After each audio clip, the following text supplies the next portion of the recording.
La sanction de Longoria est tombée, le dirigeant espagnol a pris 15 matchs de suspension. C'est une fin de saison pour, Pablo, donc notre dirigeant. Je vais débriefer ça à chaud avec Enzo, on va se régaler, voilà. Et n'hésite pas à t'abonner sur la chaîne YouTube de Massilia Zone, le média le plus complet sur l'OM et à liker. Évidemment, ça nous met l'algorithme dans la poche. Donc, on va en parler un peu, rapidement. Enzo, déjà, est-ce que tu es, surpris par la sanction? Moi, je m'attendais à 12 matchs à peu près, parce que 12 matchs, on l'avait lu sur l'équipe. C'était, en gros, ce qu'on peut prendre par rapport à comportement grossier et injurieux. Bah, moi, je suis pas du tout étonné, hein, je m'attendais au maximum, de par le tollé que ça a créé, tous les arbitres et tout le football français, lui sont tombés dessus. Donc, pour le coup, 15 matchs, surpris, non, absolument pas.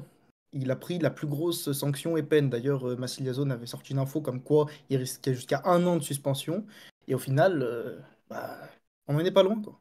Bah, ouais, on en est pas loin. Là, il nous reste combien de matchs, en Ligue 1, si on vérifie, 11 voilà, il nous matchs, reste, heu, il nous reste 11 matchs, donc au final, même, après la saison, 2024-2025 qui sera, encore suspendu. Donc il y avait eu Benatia, évidemment, qui avait été, suspendu 3 mois.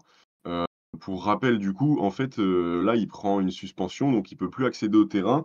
Il s'était excusé, hein, il était revenu sur ses propos, mais effectivement, bah, ça n'a servi à rien parce que bon, ce qui est fait est fait, avec tous les arbitres qui lui sont tombés dessus. Et il pourra plus siéger au conseil d'administration de la LFP. On le rappelle, puisque Pablo était, vice-président de la LFP. Ça, c'est un coup dur parce qu'en ce moment, ça tombe un peu au mauvais moment puisque fallait, être, présent pour le conflit avec DAZN. Donc ça Ah peut être bah, un ça peut être un c'est bémol, hein. clair. Ça peut être un gros bémol, hein, parce que ça tombe, finalement au pire des moments. En plus de ça, bon, tu as un peu le côté sportif, le sprint final, il reste 11 matchs et dans le sens où voilà, mais après de toute façon, c'est on s'y attendait, hein. Je pense que les supporters, même les observateurs s'attendaient, à une telle sanction. Parce que quand tu vois le séisme que ça a provoqué dans les instances ou même tous les entraîneurs, les dirigeants qui se sont ligués contre Longoria ou même, les arbitres, plus de 111 Mmh, arbitres qui ont porté plainte contre Longoria, tu pouvais qu'avoir une sanction entre guillemets dite exemplaire. ouais. Bah, on va pas revenir évidemment, moi je suis d'accord avec toi, c'est tout le monde est revenu dessus, même les arbitres de Ligue 2 s'en sont mêlés. Heureusement que Giroud, soutient, Longoria, le pauvre, parce qu'il était un peu seul contre tous. Benatia qui se fait petit parce qu'on le rappelle, il est encore suspendu. Donc finalement, ils sont un peu, je trouve qu'ils ont un peu, ils sont allés vraiment, ils se sont jetés sur l'occasion. Ils ont sauté sur l'occasion à mon avis pour vraiment, faire, limite jurisprudence avec, Longoria, quoi. Faire de ce cas quelque chose qui fera que, bah, les présidents ou même les futurs dirigeants qui voudront, s'en prendre aux arbitres. Bon, effectivement, on va pas le rappeler, là, on va pas rappeler ce que Longoria a fait, mais c'était un craquage total. On en a parlé sur la chaîne d'ailleurs, n'hésitez pas à aller voir, ces vidéos. Mais là, ils veulent clairement faire jurisprudence. Je sais pas ce que tu en penses, Enzo?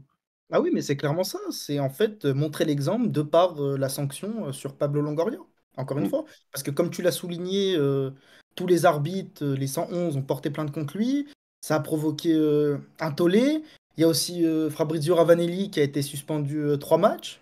ouais, Donc, ouais. c'est clairement en fait, on prend, cet événement comme exemple. Ouais, à J+1, tu avais, Philippe Diallo, Frédéric Thiriet. En gros, Frédéric Thiriet qui est, l'ancien Revenu président de d'entre la les morts, ligue. Frédéric Terlier. Ouais, lui qui a ressorti sa moustache. Voilà, c'était, ça a fait vraiment réagir tout le monde. Donc voilà, on en est là. Comment est-ce qu'on fait maintenant? Comment est-ce qu'on fait? Ah, il y a un communiqué de l'OM qui vient de tomber. L'Olympique de Marseille prend acte de la sanction rendue ce jour par la commission de discipline de l'AFP à l'égard de son président Pablo Longoria. Le président du directoire reste motivé et déterminé par la réussite du projet à 3 ans de l'OM qu'il a impulsé l'été dernier, voilà, pour confirmer ce qui se passe avec, De Zerbi. Et Pablo Longoria poursuivra également tous ses efforts pour le développement de la valorisation du football français au niveau national et international. Je sais pas ce que tu en penses, cette dernière, phrase, Enzo? Ça veut clairement dire que Pablo Longoria va œuvrer pour, pour améliorer l'arbitrage français, non? Oui, bah après, de toute manière, il va pas dire le contraire, hein. Ça reste un communiqué, mais c'est vrai que ça peut être un petit peu contradictoire, dans le sens où moi, je trouve quand même qu'il y a une cavale depuis des années contre Pablo Longoria, et là, c'est vraiment en fait l'occasion de taper sur la bête blessée, dans le sens où Mm. tu sens, par exemple, tu as parlé des déclarations de Thirier ou même de Diallo, ou même d'Antonetti, ils n'ont jamais réellement aimé Pablo Longoria. Parce que Pablo Longoria, de par sa politique sportive, le fait de changer à plus de 50% l'effectif, ou même de critiquer quand même le football français et l'arbitrage, c'est jamais passé dans les grandes instances. Et là, clairement, il sort de sa ligne, il fait une faute, certes, il y a le fond et la forme qu'on avait évoqué sur les autres vidéos, et donc là, c'est l'occasion, encore une fois, pour le sanctionner lourdement. 15 matchs de suspension pour un président pour des propos sur l'arbitrage, c'est quasiment inédit, hein. Ouais, je pense que c'est une manière de lui dire, «Tu fais pas ce que tu veux, Tu fais pas frérot, ce que t'es pas tu chez veux. toi». Ouais, tout à fait. Il y a vraiment cette Ouais, volonté, en fait, de faire respecter les institutions, les instances, et de montrer que quiconque sort des sentiers battus va ouais, payer. quelle qu'en soit, la médiocrité de ces instances, mais on n'ira pas plus loin. Évidemment, Heu, bien sûr. Parce que Longoria, non, c'est pas le premier à critiquer l'arbitrage non plus, hein. ah non, Loin de ah là, bah hein. non. Non, non, on a cette fameuse, photo, on va pas rentrer dans ces détails-là, mais on a cette fameuse photo de monsieur Thirier qui s'excuse auprès du président du PSG. C'était une autre époque certes, mais c'est quand même, rigolo. Comboiré aussi, hein. Comment? Comboiré, il y a une semaine, je ne vois Ah pas oui, comment on peut avoir du respect pour les arbitres. Donc ça veut dire quoi ça finalement? Parce que Longoria, certes, il utilise des mots forts, on va revenir encore une fois là-dessus, corruption, etc. Il est revenu sur ses propos. Mais quand un Comboiré te dit qu'il ne respecte pas les arbitres français, là, que font les ouais, instances finalement? ouais, Pourquoi mais ils ne le sanctionnent pas? c'est parce que c'est le FC Nantes. Ça revient un peu à ce qu'on a dit depuis tout à l'heure Enzo, c'est je pense que comme c'est le FC Nantes et que la déclaration ça a dû être, dans une, conférence de presse, là, ils en profitent tellement parce que c'est l'OM, c'était en prime time Bon. que laisse tomber, hein, voilà. Mais en tout cas, voilà, Longoria était sorti, tout sourire du conseil. Il y a eu une stratégie qui a été amorcée, notamment depuis l'arrivée de Benatia. Voilà, toi aussi, tu es au courant. Il voulait faire bouger les choses, en tout cas parler médiatiquement, à échelle nationale, du problème des arbitres en France, qui a souvent été un problème, mais que ce soit avant la VAR, là, aujourd'hui, après la VAR, voilà, comme tu te définis bielciste, tu sais très bien de quoi on parle. Voilà, est-ce que la stratégie, on va devoir, changer, on va devoir faire le dos rond? Moi, c'est ce dont j'ai un peu peur, je ne pense pas d'ailleurs, justement avec cette dernière phrase du communiqué, j'ai l'impression que on va vouloir poursuivre cette forme de contestation, mais avec peut-être plus de classe, peut-être plus de moyens. Oui, le fond et la forme, mais là, le problème, c'est que tu as perdu toute crédibilité. Parce que de la manière dont s'est porté Pablo Longoria, comporté, pardon, complètement hystérique. Il y a les images où il fait à la caméra corruption, corruption, corruption. Le problème, c'est que Mehdi Benassia, il avait commencé à amorcer justement cette communication envers l'arbitrage, mais de manière plus saine et plus maîtrisée. Alors que là, Mmh, Longoria, le problème, c'est qu'il fait perdre encore une fois toute crédibilité à l'Olympique de Marseille sur ce sujet-là. Donc maintenant, va falloir se faire tout petit, pour moi. mmh, Mais après, tu peux te poser aussi la question du conflit d'intérêts. Dans le sens où tous les arbitres de Ligue 1 et de Ligue 2 ont porté plainte contre l'Olympique de Marseille et contre Pablo Longoria, mais ces mêmes arbitres vont arbitrer l'OM. ouais. Moi, Donc, je vois pas comment quand tu es arbitre, en tout cas, peut-être qu'ils vont dire: «Ouais, on fait preuve de bonne foi, machin», mais comme tu dis, je vois pas comment, quand tu es arbitre, tu pourras pas avoir de biais humain, biais cognitif. Enfin, au bout d'un moment, peut-être que le mec, le joueur olympien, il va tomber dans la surface. Le mec, avant de siffler, il va se dire: «OK, là, quel est l'enjeu?» Voilà, c'est comme tu dis, hein, comme tu le pointes, je trouve ça un peu absurde. bah, c'est clair, c'est clairement absurde. Et puis maintenant, le problème, c'est qu'au moindre litige, au moindre fait de match, on va se poser des questions. On va se dire, est-ce qu'il est vraiment du coup neutre et objectif de par son prisme anti-Longoria? Mmh. Donc ça laisse des interrogations. Bah, ouais, ouais, ouais, complètement et puis ça laisse en fait, il y aura toujours ce spectre-là jusqu'à la fin de la saison. C'est pour ça que j'ai un peu hâte aussi que cette saison se termine, Oui. parce que j'ai l'impression il y a des spectres qu'on va se traîner aux pieds comme des boulets jusqu'à la fin de saison et ça, là, bah, l'arbitrage en numéro un, s'il y en a pas d'autres.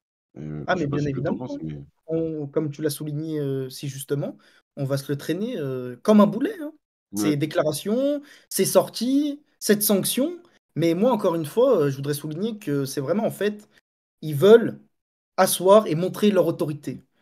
Mais je suis obligé de parler peut-être d'un deux poids deux mesures dans le sens où est-ce que ce sera un autre dirigeant que l'OM, mmh. la sanction aurait été la même. Par exemple, un Nasser qui fait ses déclarations, est-ce qu'on le sanctionne durant 15 matchs? C'est ça que je me pose comme question, finalement. C'est une bonne question, mais On a peut-être la réponse dans la question, finalement. c'est une question rhétorique de la part d'Enzo.